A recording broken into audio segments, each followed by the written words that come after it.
Hey everybody, in this video I'm going to be showing you guys how to install Filza File Manager on iOS 17 or iOS 18 without any jailbreak. So the first step is to backup your device. Before proceeding, backup your device using iCloud or iTunes.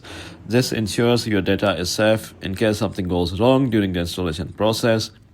The second step is to use a trusted app installer. Find a reliable third-party app installer such as AltStore or Tutu app that supports Filza. Download the installer from its official website. And the third step is to install the app installer. Open Safari and navigate to the website of the chosen app installer. Follow the on-screen instructions to download and install the app installer on your device. You may need to adjust your settings to allow installations from unknown sources. The second last step is to search for Filza. Open the app installer and use the search function to find Filza File Manager. Select it from the results and tap the install button to download it. The last step is to test the app in settings. Once installed, go to Settings, General, VPN and Device Management, or Profiles and Device Management. Look at Filza in the list and tap on it. Then select Test to allow the app to run without any issues. So yeah guys, this is how you do it. If you found this video to be helpful, then consider subscribing.